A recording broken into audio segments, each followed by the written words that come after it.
News travels fast in the Igbo kingdom of Umuagu. Just a few days after Nkirika's magical night and the remarkable morning that followed, a royal messenger arrives in the village square with great fanfare. He is dressed in the king's colors, red and gold, and beats a talking drum to gather everyone's attention. Villagers pause their activities and converge around the square, curious about the commotion. Nkirika is at the market buying food when she hears the drum. She, like everyone else, moves closer to listen.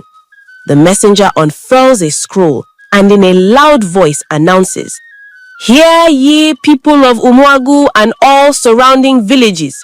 By order of His Royal Highness the Igwe, there will be a grand feast at the palace in 3 nights' time." A ripple of excitement passes through the crowd. The messenger continues, "This feast is in honor of Prince Ikena's search for a bride. All eligible maidens of good character are invited.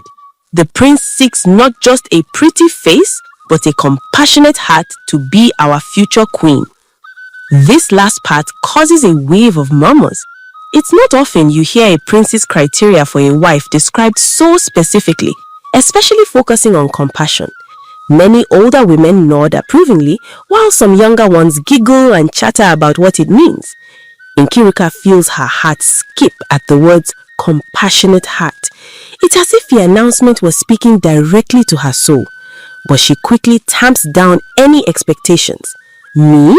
Go to a prince's feast? She thinks. It's unlikely in the normal course of things that Akuoma would ever allow her to attend such an event. Still, she can't help the tiny spark of hope flickering inside. Meanwhile, not far from Nkirika in the crowd, Akuoma and Adaku stand together, practically vibrating with excitement. Akuoma's eyes gleam with ambitious delight. She squeezes Adaku's arm. "Did you hear that, my daughter? A chance to be queen," she whispers fiercely.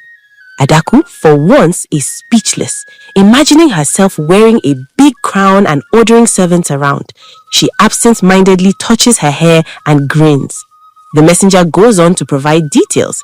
The feast will be an open invitation to all, but particularly young women should come dressed in their finest and be prepared to meet the prince. There will be music, dancing, and a dinner hosted by the royal family. After delivering the message, the messenger beats his drum again in a lively rhythm, then moves on to the next village to repeat the announcement. As people disperse, buzzing with gossip, Akuoma practically drags Adaku and the basket of goods home, hurrying to start preparations. Nkirika follows at a short distance, carrying the items she bought, her mind racing. She's happy for any chance to attend such a celebration. She's never been to the palace or seen a royal feast, but she knows better than to voice that desire openly. Sure enough, the moment they reach home, Akuoma spins around to face Nkirika, a finger pointed sharply. "Don't get any foolish ideas. Just because they said all maidens are invited doesn't mean you are going." Ha! She laughs derisively at the notion. "A scruffy thing like you at the palace? You'll only embarrass us." Adaku chimes in, smirking. "Yes, imagine her trying to talk to a prince. She'd probably curtsy the wrong way and trip over her own feet." Nkirika bites her lip and says nothing, lowering her eyes. Inside, she feels a sting. She had not even opened her mouth about going, yet they shut the idea down immediately. Akuoma isn't taking chances. "Listen well," she instructs Nkirika with a wicked grin. "On the night of the feast, you will stay locked in your hut. I will personally make sure you have chores that keep you busy at home." She bends closer, her voice threateningly soft. "If I find you even peeping toward the palace, you'll regret being born. Do you understand?" Nkirika nods meekly. "Yes, ma." But in her chest, that tiny spark of hope refuses to die out. There's still the magic, she thinks. If the bead could transform me once, maybe. She doesn't complete the thought, but she feels the bead warm slightly against her skin, as if it's aware of her dreams. Over the next 2 days, the household is consumed by preparation for the feast. Preparation for Adaku, that is. Akuoma is determined to make her daughter the most dazzling girl at the event. She digs out the family savings, a small pouch of coins, and takes Adaku to the best cloth merchant in the market. They buy a length of beautiful George fabric with shiny threads along with coral beads for jewelry. Adaku also insists on a new pair of shoes. In truth, they're slightly tight, but she swears she'll manage for one night of looking elegant. During these errands, Nkiruka is always in tow as the carrier of purchases, but Akuoma and Adaku treat her like an invisible mule, except when they occasionally shoot her a warning glance as if to remind her she's not part of these plans. They even make her carry the dress and jewelry, but forbid her from so much as touching them with her bare hands. Akuoma wraps the items in cloth first, not wanting the likes of her to stain them. Back home, Akuoma hires a local tailor to come and fit Adaku for the new dress. It's a luxurious outfit for village standards. A blouse sewn with puffy sleeves and sparkling sequins, a wrapper that shimmers when it catches light, and a head tie of bright yellow that towers like a royal turban when wrapped. As Adaku tries on these items, she prances around the compound, making sure any passerby can see her through the gate. "Don't I look like the queen already?" she keeps asking. Nkiruka dutifully compliments. "Yes, you look very nice, Adaku," which only fuels Adaku's ego. In truth, Nkiruka thinks the colors are a bit loud and Adaku's mannerisms wearing them are comically stiff, but she keeps such thoughts to herself. Akuoma also spares no effort for herself. She unearthed her best wrapper, a deep red cloth with a pattern of peacocks, and polishes her own coral necklace. She even brews some special herbs to wash her face, claiming it will make her skin glow. And indeed, the pungent concoction does make her face shine, though perhaps too oily. During these busy days, Nkiruka continues her chores with the help of her magical bead. She's careful not to do anything too visibly uncanny in front of the stepmother or stepsister, but the house remains spotless and everything runs smoothly, which Akuoma attributes to her own high standards. If anything, Akuoma is so preoccupied with Adaku's debut at the feast that she hardly harasses Nkiruka except to back orders related to the preparations. In quiet moments, Nkiruka thinks about the feast. She's never seen Prince Ikenna up close. He's said to be kind-hearted and wise despite his youth. The fact that he wants a compassionate bride makes her heart ache a little. She knows she has that quality in abundance, but who would ever notice her? Perhaps she dreams, "I might go just to watch from the sidelines, even if not to meet the prince, just to witness the music, the dancing, the array of fine dresses." It would be a magical escape from her reality. Finally, the much anticipated day arrives. The entire village is alive with excitement. By late afternoon, groups of young women can be seen heading toward the palace, dressed in their finest attires, giggling and chattering. Some are accompanied by parents or chaperones, others go in cliques.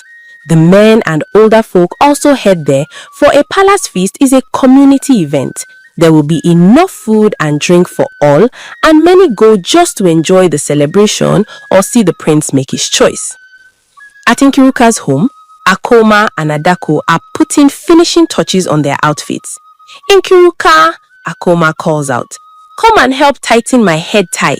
Nkiruka steps in and expertly ties the knot on Akuoma's gele, making sure it sits tall and firm. Akuoma might be wicked, but Nkiruka's innate kindness makes her ensure the head tie is secure. She doesn't want it tumbling off and embarrassing them at the palace. Though that mental image is a bit amusing, she quickly pushes it away. Adaku, already dressed and preening in front of a small mirror shard, gives Nkiruka a once-over. Even in an old faded dress, Nkiruka deliberately put on one of her older outfits to seem as inconspicuous as possible. Nkiruka's posture and aura have subtly changed since the magic came into her life. There's a quiet confidence and grace that wasn't there before. Perhaps Adaku senses something because she suddenly scowls. "Mama," she says, "we should leave now and don't forget to take care of her." She jerks her chain towards Nkiruka. Akuoma smirks and walks Nkiruka to the small hut where the girl sleeps. With a swift motion, she shoves Nkiruka inside. "You will stay put," Akoma hissed. She pulled out a thick wooden bolt and slid it across the outside of the door, effectively locking Nkiruka in. The hut's only window is tiny and high. Even if Nkiruka stood on tiptoes, she couldn't crawl out of it. Akoma isn't taking any chances. "While we're at the feast, you had better be sorting those beans I left in the corner. I expect them completely cleaned and separated by the time I return, or else." She adds this petty task just to occupy Nkiruka, tossing a sack of mixed chaff and beans through the doorway before bolting it. Nkiruka clutches her hands, taking a deep breath. "Yes, ma," she replies softly, trying not to sound too happy or too upset. Inside, her heart is pounding, not with fear or sadness, but with anticipation. She hears Akoma and Adaku's footsteps retreating. Through a crack in the hut wall, she peeks out and sees them departing, heads held high, shimmering in their finery as they join the stream of villagers heading to the palace. When she's sure they are well out of sight and earshot, Nkiruka exhales and breaks into a wide grin. Now it's her turn. She reaches under her neckline and brings forth the clay bead necklace. It's already starting to glow, sensing her excitement and need. "Time to help me again," she whispers to it. Nkiruka stands in the center of the hut and closes her eyes for a moment. She feels a gentle stirring of air around her. With one hand, she touches the door, the very solid, very locked wooden door. The bead at her throat pulses brightly and sends a warm wave down her arm into her fingertips. With almost no effort, Nkiruka pushes the door and the heavy wooden bolt slides aside by itself with a loud clack. The door swings open gently, as if bowing to let her pass. Nkiruka steps out, the cool evening air on her face. Above, the moon, not full tonight, but a bright waxing gibbous, and countless stars have begun to sparkle in the sky, as if the heavens too are dressing up for the royal feast. She walks into the compound, and with each step, the magic around her intensifies. The plain old dress she wore falls away in tatters. Quite literally, the fabric unweaves and blows off like dandelion fluff. In its place, her magnificent attire returns, even more dazzling than the one from the previous full moon night. This time, the dress shimmers with deep green and gold like a peacock feather, reflecting both the night sky's blue and the palace's golden torchlights in the distance. A delicate beaded veil forms over her hair, and jewelry like she's never seen and certainly never owned adorns her wrists and neck, subtle yet elegant. Nkiruka looks down at herself in wonder. The bead has truly outdone itself tonight. She feels transformed not just in looks, but in spirit, filled with courage and joy. From the corner of the yard, the family goat tethered to a post stares at her and gives a confused little meh, as if not recognizing this glamorous figure as the same girl who feeds it daily. Nkiruka giggles. "Shh, it's just me," she assures the goat with a smile, giving it a gentle pat as she walks by. The goat snorts, perhaps in approval of the fine clothes. Nkiruka knows she must not tarry. The feast would be starting, and she doesn't want to miss any of it. With one glance back at the compound, the place that has been home and prison, she strides out into the night, heading for the palace. As she walks, a soft breeze gathers again, almost lifting her off her feet. It's as if the wind itself is eager to carry her to her destiny faster. Indeed, without even breaking a sweat, Nkiruka finds herself moving swiftly along the path, her dress rustling elegantly, her heart thumping with excitement. Ahead, she can hear the distant sound of drums, flutes, and chatter from the palace grounds. The night of the feast has begun, and Nkiruka, locked out and looked down upon just minutes ago, is now on her way to enter those grand gates, free and with a heart full of hope. The palace of Umuagu Kingdom is a sight to behold this night. Torches line the red earth pathways leading into the royal compound, casting dancing shadows on the walls. The compound itself is large, surrounded by a mud wall and a single ornate gate. Inside, several huts and open courtyards bustle with activity. At the center stands the Grand Obi, the king's reception hall, decorated with colorful woven mats and traditional uli murals on its mud walls. Long tables are set out in the courtyard, laden with delicious foods: roasted yams, spicy stews, grilled fish, piles of fresh fruits, and pots of steaming soup. Drummers and flute players sit in one corner, already filling the night with lively music. Villagers, guests from other towns, and nobles mill about in their finest attire. Young women in dazzling dresses cluster together, some shy, some bold, each hoping perhaps to catch the prince's notice. Elders of the kingdom, distinguished with red caps and ivory staffs, sit in a semicircle near the Igwe, the king, who presides over the event on a raised platform just outside the Obi. The Igwe is an old man with kind but sharp eyes. Beside him is an empty seat reserved for Prince Ikena. Akoma and Adaku arrive and push their way to a prominent spot near the front. Akoma immediately begins greeting other women with forced cheeriness, boasting about Adaku's outfit. "Ah, everyone, meet my daughter Adaku. Doesn't she shine like the morning star?" Adaku curtsies repeatedly, a little too often, to anyone who looks vaguely royal. Some bystanders snicker quietly at the over-eagerness, but Akoma is too busy showing off to notice. Adaku, for her part, is dazzled by the palace. She gazes around at the ornately decorated Obi and the richly dressed elders. Servants weave through the crowd with trays of palm wine in polished gourds. Adaku snatches a cup and sips, then nearly spits it out because she's not used to the strong brew. She regains composure quickly, since a potential prince's bride must appear sophisticated. While the guests mingle, a little commotion stirs at the gate. A hush falls for a moment as Nkiruka steps through the palace entrance, radiant in her magical attire. The guards at the gate, taken by surprise by her regal appearance and the gentle aura she exudes, allow her in with deep bows, assuming she is some princess or noblewoman from a far-off village. Eyes turn towards Nkiruka. People whisper, trying to identify the newcomer. "Which chief's daughter is that? Is she from our village? I don't recognize her," says another. Indeed, Akoma and Adaku also turn to see what everyone's looking at. They see a young woman glowing, almost literally under the torchlight, in a green and gold ensemble with a veil and jewelry that catch the light. Neither of them realize it's Nkiruka.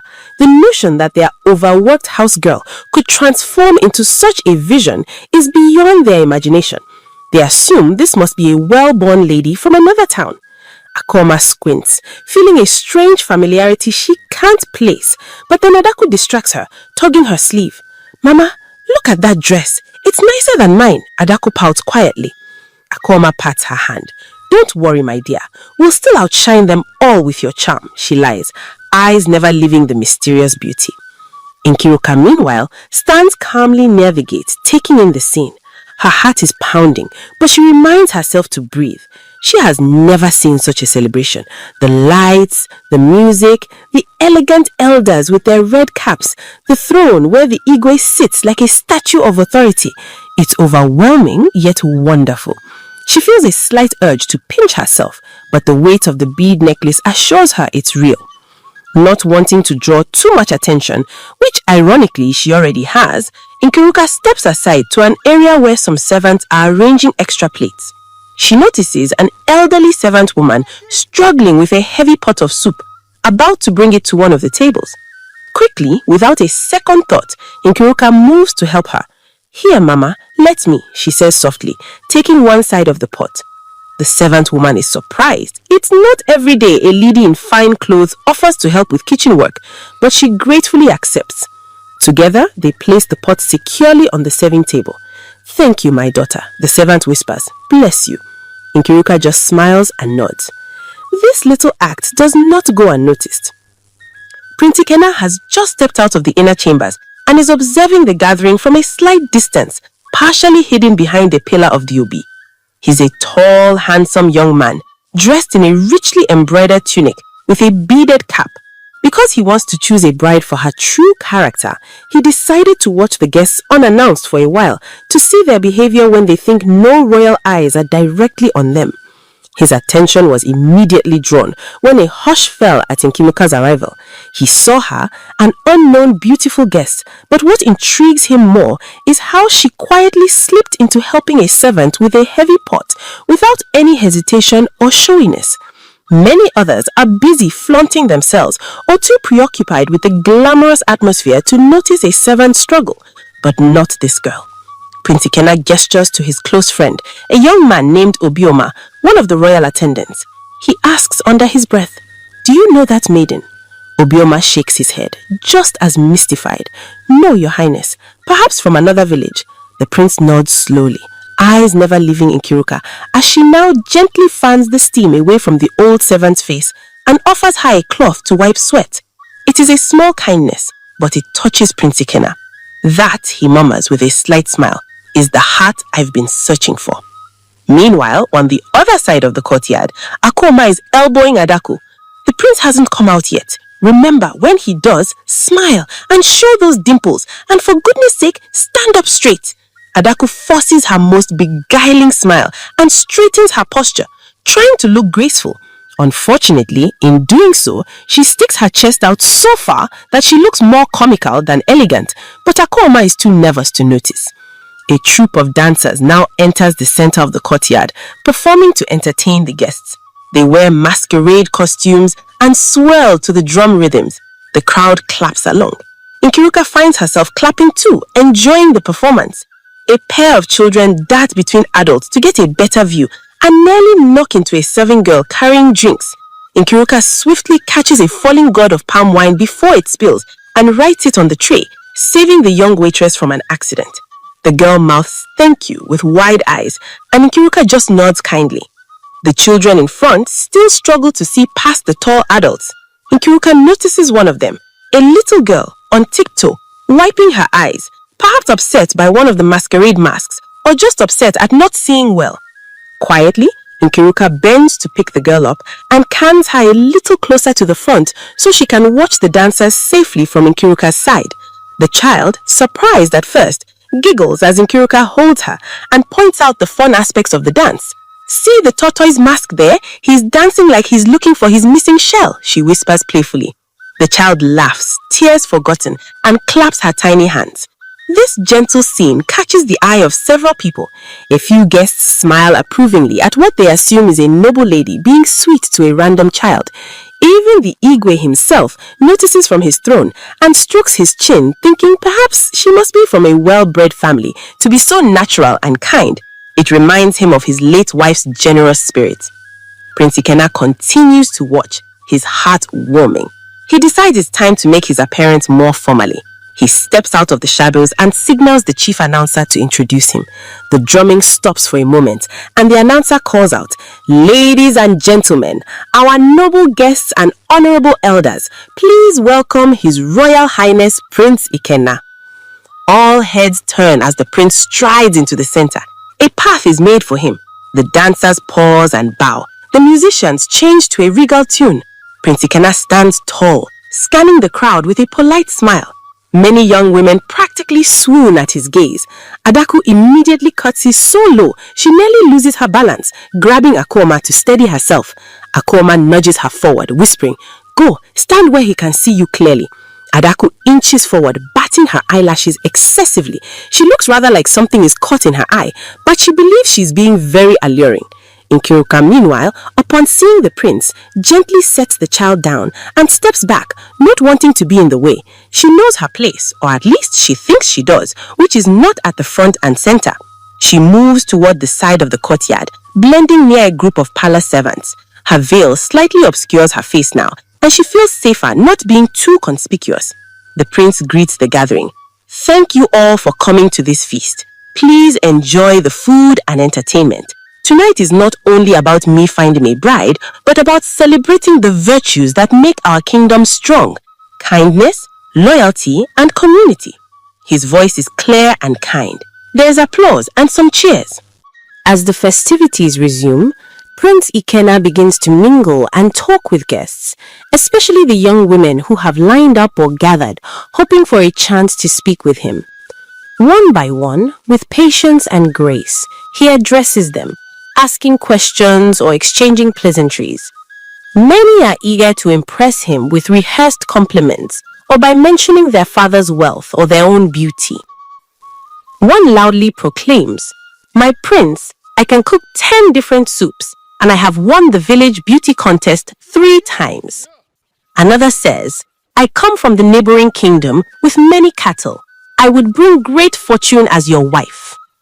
Prince Ikena nods politely at each, but one observing closely, like Nkiruka from her sideline position, can see a hint of disappointment or boredom in his eyes at these responses. Akuoma practically shoves Adaku into the prince's path when he nears their area.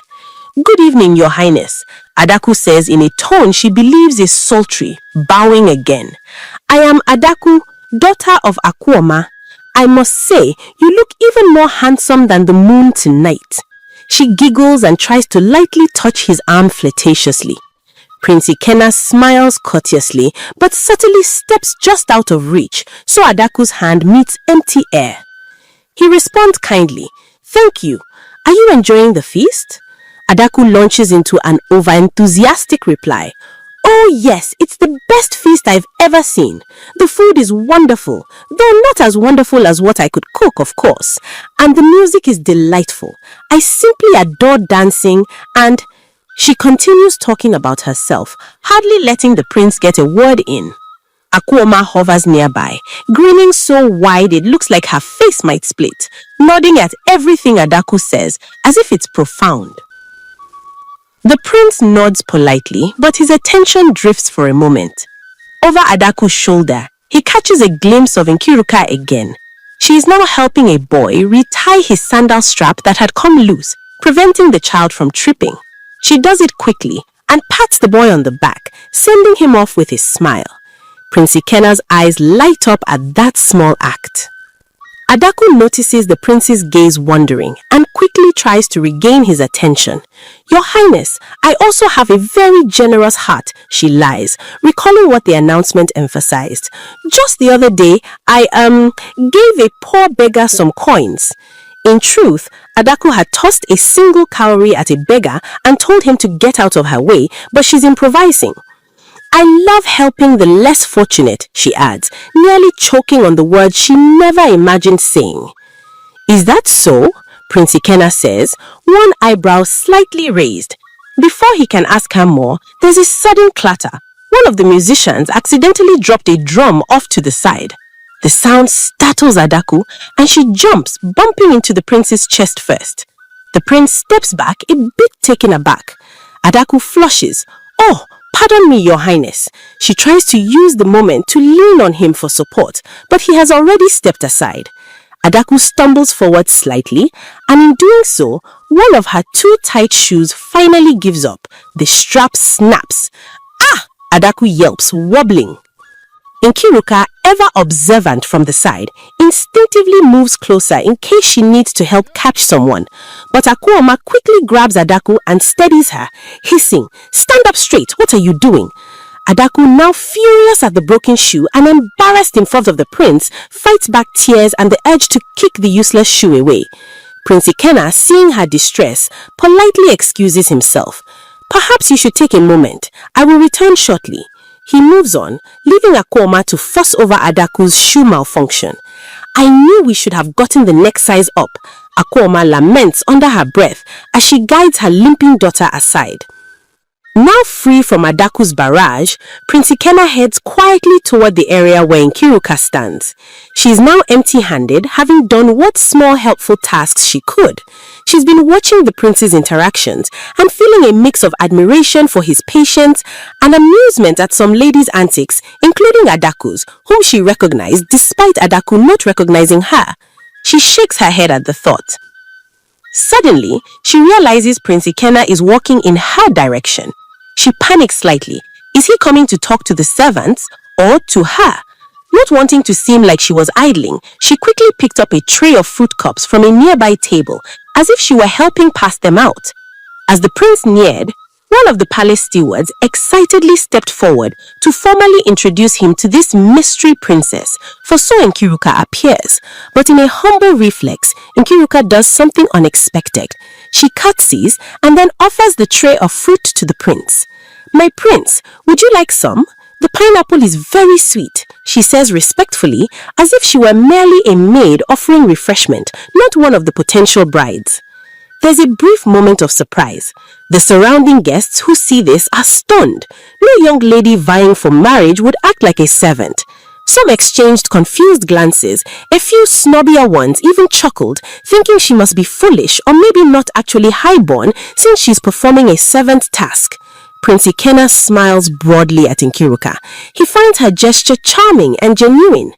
"Thank you," he says warmly, taking a fruit cup from the tray. But instead of walking away, he addresses her. "I don't believe we've met. What is your name?" Nkiruka feels her cheeks warm. She balances the tray nervously. My name is Nkiruka," she answers softly. She debates giving a fake name, but something in his kind eyes makes her speak truthfully. "I am, from this village." She doesn't elaborate further about herself. The prince repeats her name gently. "Nkiruka? That means the best is still to come, is that right?" Nkiruka nods, a bit astonished. He knows the meaning. "Yes, your highness." Prince Ikenna continues. "Well, Nkiruka, you've been quite busy helping others tonight. I noticed you from the moment you arrived, helping our cook, minding the children. Why would a guest burden herself with tasks like that on a night meant for celebration?" Nkiruka bites her lip, worried she might have broken etiquette. "Oh, I'm sorry, your highness. I didn't mean to offend or overstep. It's just habit, I suppose. I saw things that needed doing and my body moved before my mind could argue." She offers a timid smile. "To me, it wouldn't feel like a true celebration if I let someone struggle or a child cry when I could help." Prince Ikenna's heart practically swells at this honest answer. A genuine grin spreads across his face. "You have a good heart," he says simply, holding her gaze. Nkiruka's heart flutters. She wasn't expecting that response.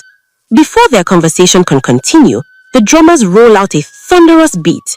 It's time for a special dance to honor the prince and his prospective brides.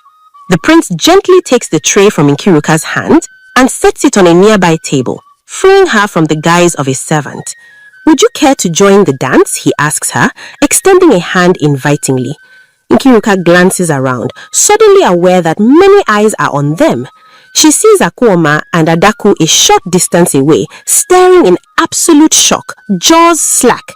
They finally realize the mystery maiden is interacting intimately with the prince, though they still haven't recognized Nkiruka. The sight is infuriating to them. Adaku is tugging her mother's arm, clearly upset at the turn of events and the attention the unknown girl is receiving. Nkiruka gulps, unsure. "Your highness, I'm not much of a dancer," she lies modestly. She can dance the basic village steps, but she's feeling shy.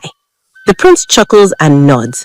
"Neither am I, truth be told, but perhaps we can be not much of dancers together." His playful tone and kind expression melt her hesitation. She places her hand in his and nods. And so, as the drums beat and flutes sing, Prince Ikenna leads Nkiruka into the open courtyard. The crowd parts to give them room, many watching in surprise. Who is this girl the prince is favoring so openly?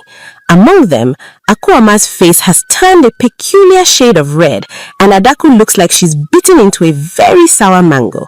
They still haven't put two and two together. They just know some nobody is stealing the show. Side by side, Prince Ikenna and Nkiruka join the dance. It's a joyful, simple step in a circle, and others soon join in, clapping and moving their feet. The prince keeps a respectful yet close distance, matching her rhythm. Nkiruka's initial nervousness fades, and a genuine smile blooms on her face as she allows herself to enjoy the moment, spinning lightly, her skirt swaying, the prince's laughter in her ear as he nearly misses a step and she steadies him with a gentle hand. Laughter and applause ring out for the dancers. In that moment, under the starry sky, Nkiruka feels almost weightless with happiness. She, a girl who woke up locked in a hut just hours ago, is now dancing with the prince of the land. Her mind whispers a thank you to the old woman, to the bead, to whatever benevolent forces have made this possible. Truly, the best is still to come. As the lively dance comes to an end, applause erupts. Nkiruka, slightly breathless and exhilarated, steps aside with Prince Nkena. They exchange happy glances and the prince looks as if he's about to speak, perhaps to announce something about his choice. But before he can, there's a sudden commotion. Akoma, unable to restrain herself any longer, comes barreling forward through the crowd, dragging Adako with her. Both look disheveled. Adako from hobbling on one shoe during the dance, and Akoma from sheer rage and jealousy that has been building up like steam in a pot. Akoma points a dramatic accusatory finger at Nkiruka. "That girl!" she shouts, loud enough to halt all chatter. The music stopped abruptly with a discordant squeak of a flute. "That girl is not who you think she is." Gasps ripple through the crowd. Prince Nkena steps slightly in front of Nkiruka protectively, unsure what this outburst is about. Nkiruka's eyes go wide in shock and fear. She recognizes her stepmother now, marching toward them with eyes blazing. Adaku is at her side, glaring daggers. The Igwe, king, furrows his brow at such a breach of decorum. "Woman, what is the meaning of this?" he calls out in a stern voice. Elders mutter angrily. This is highly irregular, but Akoma is past caring about propriety. "Your Highness, forgive me," Akoma says, trying to give a quick bow to the king and prince, but it comes off more of a bob. "But I cannot stay silent. That girl," she jabs her finger at Nkiruka again, "is an impostor and a witch." A collective ha of shock and confusion goes up from onlookers. Nkiruka feels as though the ground might swallow her. Prince Nkena's face hardens at the word witch. He does not step aside, keeping himself as a slight barrier in front of Nkiruka. Adaku finds her voice and adds, "Yes, she's our servant. She has no noble blood. She must have cast some spell to be here and appear like this." Adaku's face is twisted in a mix of jealousy and anger. Now that she's closer and fueled by spite, she indeed recognizes Nkiruka's features beneath the finery. The realization that the beautiful princess was Nkiruka all along only makes her more furious. People in the crowd begin to murmur. Some are astonished that the kind mystery girl who danced with the prince is being called a servant. Others narrow their eyes. Witchcraft is a serious accusation. Prince Nkena raises a hand to silence the growing chatter. "Calm yourselves," he says with authority. Turning to Akoma, he speaks firmly. "Madam, you have accused this young lady, Nkiruka, of witchcraft. On what basis?" Akoma realizes all eyes are on her and that she must make a convincing case. In truth, she has no evidence, only her spite. But spite can be creative. "Your Highness," she begins, pretending to sound pained. "Nkiruka is indeed," she nearly spits the next words, "my late husband's daughter from his first wife. She has been living with us under my care." Here, some villagers in the crowd who know Akoma snort or roll their eyes, knowing care is far from the truth. Akoma continues, "She was never capable of any of the grace or beauty you see tonight. I suspect she has used dark powers, some juju or charm to transform herself and ensnare your attention. She plays to common fears. Such deception can only come from a witch. Why, just days ago she was nothing but a filthy girl scrubbing floors. Ask anyone here." A few villagers nod reluctantly because indeed they've seen Nkiruka in rags before. Nkiruka feels tears prick her eyes at the humiliation of having her past and present reality exposed so cruelly in front of everyone. She opens her mouth to defend herself. But her voice cracks. What can she say? That magic was indeed involved? That would only bolster Akoma's claims of witchcraft, even if it was benevolent magic. Adaku seizes the moment and adds, in a shrill voice, yes, she's a deceiver. She probably cursed our household to make everything suddenly clean and herself look pretty. It's not natural. We even locked her at home, yet here she is. Tell me that's not witchcraft. She crosses her arms, thinking that point will surely convince people. The crowd now is in chaos, some incredulous, some starting to believe the stepmother's story. The word witch spreads like wildfire through the guests. Several step back from Nkiruka in fear, as if she might hex them on the spot.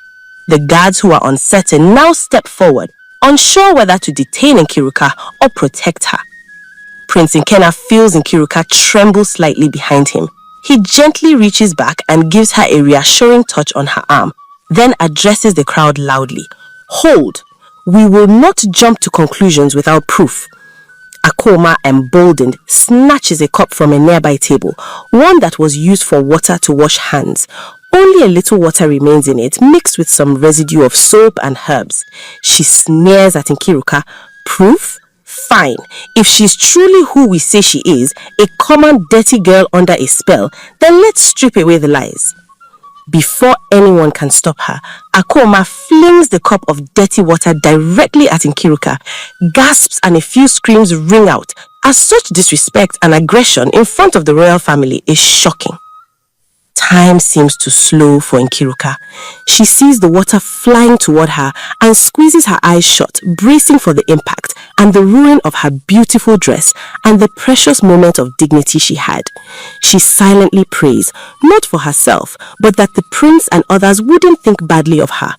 The water hits, but it doesn't drench her with filth. Instead, the instant the dirty water touches Nkiruka's skin and dress, it transforms into a spray of light. Glittering droplets splash around her, sparkling as if each drop were liquid diamond catching the light of 100 touches. Not a single drop of actual grime lands on her. Her dress remains pristine, even more radiant as it reflects the shimmering beads of water suspended for a moment in the air. The crowd is utterly silent in awe. It's as if someone threw a cup of stars at her. Tiny jewel-like droplets cling to Nkiruka's dress and hair for a moment, then fade away into nothing, leaving her completely clean and even glowing. A nearby elder falls to his knees, murmuring, "An angel! She must be blessed by the gods." Akuoma's jaw drops. This was not the outcome she expected. Her scheme has backfired in the most spectacular way. Adaku steps back, her eyes bulging as she stares at Nkiruka like some apparition. Prince Nkena's face breaks into a triumphant smile. He hadn't exactly known what would happen, but he had a deep intuition that this girl was anything but evil. Now the evidence presents itself like a miracle. Nkiruka opens her eyes when she realizes she's not soaked. She looks down at herself and around at the sparkling mist that just occurred. She too is stunned by the miracle, but relief floods her. Clearly, the magic protecting her is stronger than Akoma's malice. At that moment, Prince Nkena steps fully in front of Nkiruka and faces Akoma and Adaku, who now look quite small and frightened. The prince's usually gentle eyes are fierce. "Enough," he says in a low, commanding tone. "You have attempted to humiliate an innocent woman in front of everyone, and in so doing, you have only exposed your own wickedness." He then utters the line that will be recounted in the village for years. "True royalty shines when tested." He gestures toward Nkiruka, and you all saw how she shone, quite literally, when tested by their malice. That is proof of her pure heart. The crowd erupts now, but this time in support of Nkiruka. Women ululate in joy at the magical confirmation of innocence. Men nod and thump their walking sticks on the ground in approval. Children, not fully understanding, cheer because everyone else is cheering, and they think maybe the sparkles were part of the entertainment. Akoma shakes her head vigorously, backing up. No, that's not possible. It's a trick." She tries to insist, but her voice is lost in the wave of reactions. One of the elders, a man known for wisdom, stands up and raises his hand for silence. When it quiets, he addresses the king. "Igwe, it seems clear that the gods favor this young woman. Such a thing we witnessed cannot be ordinary magic. It is a blessing. Meanwhile, these two, he points his staff at Akoma and Adako, have shown great disrespect and cruelty. In our land, accusing someone falsely of witchcraft is a grave offense, almost as grave as witchcraft itself. Many nod in agreement. The king, who has been observing with a stern expression, finally rises from his seat. Guards, he says loudly, seize those two women. He points at Akoma and Adako. Akoma's face drains of color as two palace guards grip her arms. Adako squeals in panic as another guard takes hold of her. Her one shoe finally slips off in the scuffle, leaving her hopping awkwardly on one foot. As they are held, the king addresses them. Akoma, I know you. I've heard whispers before of how you treat your stepdaughter, but I never had proof. Now you disgrace this celebration with your envy and lies. And you, girl, he looks at Adako, entitled and cruel, thinking you could claim compassion when your actions show the opposite. Akoma begins blubbering. Forgive us, Igwe. I thought I was only trying to protect the prince from a perceived threat. She's scrambling for any excuse. Adako just starts sobbing without words, seeing her dreams of marrying the prince utterly gone and replaced with looming punishment. The king silences them with a raised hand. Be quiet. He turns to Prince Ikenna and Nkiruka. His stern face softens as he regards the girl. My son, it appears you have found not only the compassionate heart you sought, but one with great favor from above. He descends the platform and comes closer to Nkiruka, who hastily goes to her knees out of respect, bowing her head. The prince helps her up gently, and she stands respectfully, head still slightly bowed. The king smiles at Nkiruka. My dear, what is your full name? He asks kindly. Nkiruka takes a breath. I am Nkiruka Okeke, she replies, using her father's name. She then adds quietly, I'm just a common girl from this village, my king. She glances at Akoma and Adako, feeling a twinge of pity despite everything. They look pathetic now, sniffling and disheveled in the grip of the guards. The king nods. There is nothing just about you. A compassionate heart is the greatest nobility. He then announces in a loud voice to all, tonight the truth has been revealed, and I dare say a queen has been revealed. At this, Akoma actually emits a small wail, and Adako goes pale as fufu. The crowd, taking the king's words as confirmation of Nkiruka's virtues, and likely her selection by the prince, breaks into jubilant cheering. Some shout praises to the prince and his new bride-to-be. Others scold Akoma and Adako with hisses and booing. Over the commotion, Akoma and Adako are dragged aside by the guards. Many villagers now openly berate them. Shame! Wicked women! One woman from the market cries out, we saw what you did to her with that dirty water the other day. May you get a taste of your own medicine. Akoma winces, realizing her reputation had crumbled entirely. Prince Ikenna turns to Nkiruka, eyes full of admiration. You truly have a golden heart, he whispers, referring to her forgiving words and humble nature. Nkiruka smiles softly, the weight of so many emotions swelling within her, relief that her abuse is over, joy for the future, and a touch of sadness that things had to come to such a dramatic head. But mostly, she feels grateful. Grateful that the belief she had held on to, that kindness is not weakness, has proven true. Her kindness was her strength, and it indeed became the thing the wicked feared and could not defeat. As the music strikes up again, the prince gently leads Nkiruka towards the high table where she will sit beside him. The feast resumes with doubled fervor. After all, it's now not just a feast, but an engagement celebration of sorts. Servants bring out more trays of food and gourds of palm wine. People dance with renewed energy. Excitement buzzes in the air.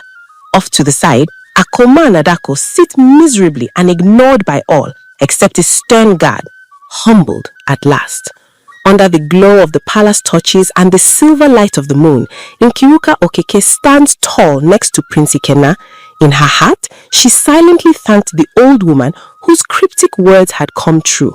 Her tears had watered unseen seeds, and now those seeds of kindness had blossomed into a destiny more beautiful than she ever imagined. The morning after the feast, the village of Umwagu is buzzing with news. It seems everyone has heard the story. How the kind, long-suffering Nkiruka was chosen by Prince Ikenna, and how her stepmother and stepsister were publicly disgraced and punished. In every corner of the village, people are talking over cooking fires and at the stream. Did you hear? Nkiruka, Okeke's daughter, will be our queen. Ah, the same Nkiruka that was treated like a slave. The gods do not sleep. They say water turned to diamonds on her. Truly, kindness has power. Akuoma's once fearsome reputation is utterly shattered. No one is afraid of her gossip or curses now. Indeed, she has become the cautionary tale. Children mimic her dramatic finger pointing from last night and burst into giggles. If she passes by, under guard, on her way to mandated community labor, villagers openly whisper, "There goes the wicked stepmother, humbled like tortoise in a folk tale." That day, Akuoma and Adaku begin their community service. Dressed in plain work wrappers with no finery, they spend the day sweeping the village marketplace under the supervision of a couple of stern elders. It's grueling and embarrassing. Each time Akuoma tries to complain or rest, one of the elders reminds her sharply, "No, you must sweep every corner. Think of all the times Nkiruka did this alone." Adaku, unused to any physical labor, struggles to even hold the broom properly. At one point, she grumbles under her breath, "My arms hurt." And an elderly market woman hears and quips, "Ah, your highness of laziness, sorry but keep sweeping." There's laughter and Adaku flushes with shame. Meanwhile, at the palace, Nkiruka awakens in a guest chamber, wondering if the previous night was all a dream. But the soft silk sheets, the gentle knock of a maid who brings her morning food, and the shining beads still around her neck prove it is real. She is treated with respect and warmth by everyone at the palace. The prince has already been up, consulting with his father on official matters, but he left word that he'll join her for a walk in the royal gardens later. Nkiruka takes that time to do something important. She asks the palace stewards to send a message to her father, Okeke, who is likely still away on his trading trip. She wants him to hear the news from her rather than rumors. It turns out, word travels faster than even the fastest messenger. Okeke, on the road back from a nearby town, having heard vague, astonishing rumors, arrives at the palace gates by midday. He practically runs inside, barely believing the guards who told him, "Yes, your daughter is here, and yes, she is to be the prince's bride." Nkiruka is walking through the gardens with Prince Ikenna, showing him how to make little dolls out of woven palm leaves, something she used to do to entertain herself, when she spots her father being escorted in by a guard. With a delighted cry, she excuses herself from the prince's side and rushes to Okeke. "Papa," she calls. Okeke opens his arms and Nkiruka flies into them, nearly knocking off his hat. "Papa, my sunshine, is it true? Am I awake?" Okeke says, eyes wet with joyful tears, as he holds his daughter, now dressed in a beautiful yet simple gown provided by the palace. Prince Ikenna approaches with a warm smile and respectfully greets Okeke. "Welcome, sir. You have raised a remarkable daughter." Okeke, overwhelmed, bows clumsily, unsure if he should bow to his own future son-in-law, the prince. "Your Highness, I can hardly find words. This must be the gods' doing. I always knew Nkiruka had a good heart, but to imagine she'd be here." He shakes his head in amazement. Then he turns to Nkiruka, guilt mixing with pride on his face. "My daughter, I am sorry." Okeke's voice cracks.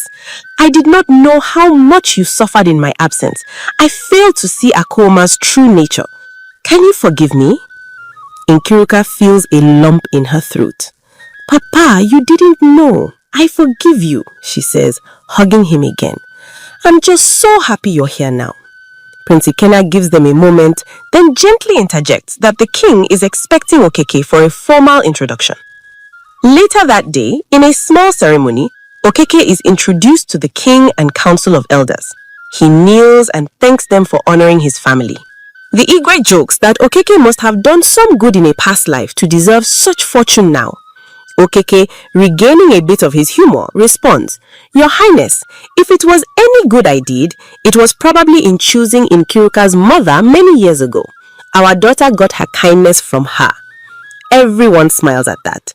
It's a bittersweet moment for Nkiruka remembering her late mother, but she likes to think her mother's spirit is rejoicing somewhere. In the following days, preparations for an official traditional marriage ceremony begin in full swing. The palace tailors start working on Nkiruka's wedding outfits. The cooks plan another grand feast, hopefully this time without any dramatic interruptions. Prince Ikenna spends time with Nkiruka every day, getting to know her better. He asks about her childhood, her likes and interests.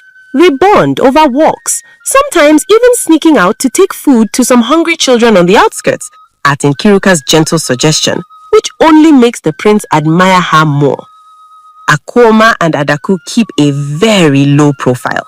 They carry out their community service without any fight now. Once, Okeke visits them under guard.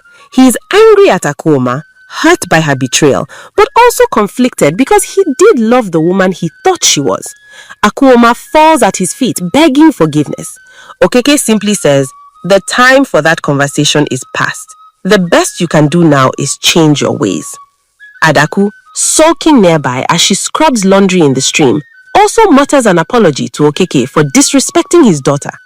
Okeke just shakes his head and walks away. He's not a vengeful man, but seeing them humbled and knowing his daughter will never be under their power again is enough for him. In the village, people note that Akoma no longer gossips. Indeed, she hardly speaks in public except, "Yes sir, no ma." Her power to instill fear has vanished. If anything, she jumps at the sound of Nkiruka's name, worried someone might suspect her of new mischief. Adaku, once vain and boastful, avoids talking about marriage prospects or fancy things. She couldn't endure the sneakers if she did. The community work is slowly teaching them empathy.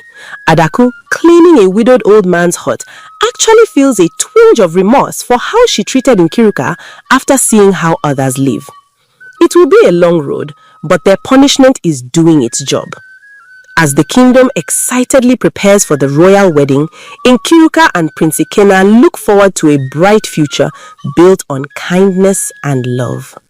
Finally, the wedding day arrives. It is a beautiful morning and the whole kingdom gathers once more at the palace, this time with pure celebration and no hidden malice. The traditional ceremony is vibrant. Nkiruka, adorned in a flowing ivory and blue attire with coral beads around her neck and wrists, performs the wine-carrying ritual. She gracefully searches through the crowd of guests with a cup of palm wine until she finds Prince Ikenna. This is a traditional bride's task, to offer palm wine to her groom. There's playful cheering as she weaves intentionally through some red herrings.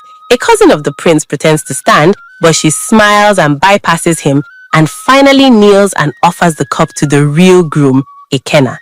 He drinks and places some money in the cup, beaming with pride. Okeke couldn't be prouder as he watches his daughter go through the rites. He remarks to a neighbor that he feels like he's in a dream. The neighbor laughs. "If you start sleep talking, we'll wake you, don't worry." Even Akoma and Adaku are allowed to attend at the edges of the ceremony. Part of their humility training is to witness what could have been had they chosen kindness. They watch quietly, both with bittersweet looks, envy still there, but also genuine awe at the splendor and perhaps a seed of understanding that their own actions barred them from sharing in it. Nkiruka had requested that they be allowed as part of her forgiving nature. When her eyes meet theirs briefly during the ceremony, she gives a small, encouraging nod. It's not gloating, it's almost an invitation for them to be happy for her. Akoma manages a weak smile and nod in return, tears in her eyes, perhaps realizing fully what her cruelty almost destroyed. After the vows and blessings from elders and parents, the celebration kicks into full gear. There is music, dance, and food galore. Nkiruka, now Princess Nkiruka, does not forget her people even in this moment. She makes sure that extra food from the palace kitchens is sent out to the village square for everyone, especially the poor, to partake in the joy. The villagers adore her for this thoughtfulness. Laughter rings out when one of the little children from before, the same girl Nkiruka had lifted up to see the dancers, tugs on Nkiruka's splendid wedding dress and asks innocently, "Sister, are you a real princess now?" Nkiruka scoops the child up, smiling warmly. "Yes, and you can always come to play in the palace gardens, okay?" The girl nods vigorously, wiping a bit of stew off her mouth with the back of her hand, accidentally smearing it on Nkiruka's dress. Some bystanders gasp at the splatter on the fine garment, but Nkiruka only laughs, remembering how once dirty water turned to sparkles.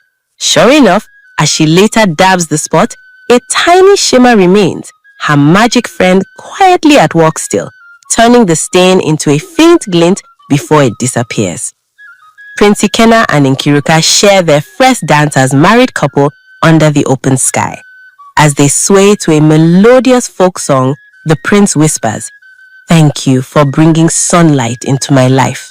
Nkiruka whispers back, "And thank you for seeing me for who I am." The people around clap and smile at how content their prince looks. As day turns to night, the stars come out in full splendor, as if the universe itself is celebrating. Villagers slowly return home, hearts full. Many say this was the grandest and most meaningful celebration the kingdom has seen in ages, not because of the wealth or royalty, but because of the story of goodness triumphing that they all witnessed. In the royal quarters that night, Nkiruka removes her bead necklace and sets it on the windowsill where moonlight touches it. She has a feeling the magic inside has done its duty. Perhaps it will become an ordinary keepsake now, a reminder of an old woman's wisdom and kindness. Or perhaps it will remain as a subtle guiding light. Either way, she is content. Prince Ikenna joins her, and together they gaze out at the quiet village in the distance. Lights twinkle from the huts. They can faintly hear a few late-night laughter and chatter, a happy village with plenty to talk about. Nkiruka gently rests her head on Ikenna's shoulder. "So, this is my life now," she muses softly. "Our life," he corrects with a smile, placing his arm around her. Far beyond the palace, on a lonely path lit by moonlight, an old woman wrapped in a tattered shawl walks with a staff, humming a content tune. She pauses, feeling the night breeze carry distant sounds of celebration. With a knowing grin, she pats a small basket at her side. One might notice it holds clay beads among other trinkets. "Your tears watered seeds the world could not see," she says to the empty air, echoing her own earlier words proudly. "And look how they've blossomed." Then she continues on her way, disappearing into the darkness as if she were never there. In the weeks that follow, Princess Nkiruka becomes beloved by all. She often visits the village, not in grand processions, but quietly, checking on old neighbors, bringing medicine to the sick, listening to the concerns of the people.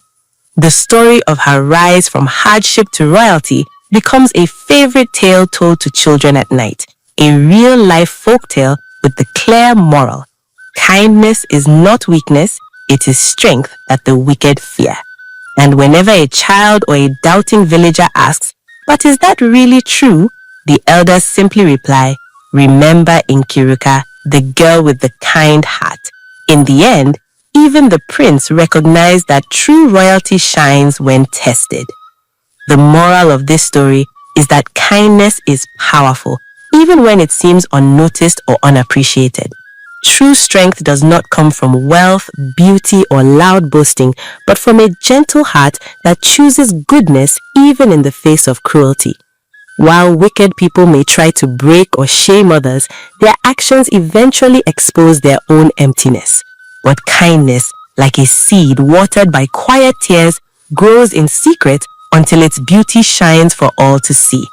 In the end, goodness triumphs, wickedness is humbled, And those who remain gentle and patient receive blessings beyond imagination. Thanks for watching this amazing story of Nkiruka on African Stories by V.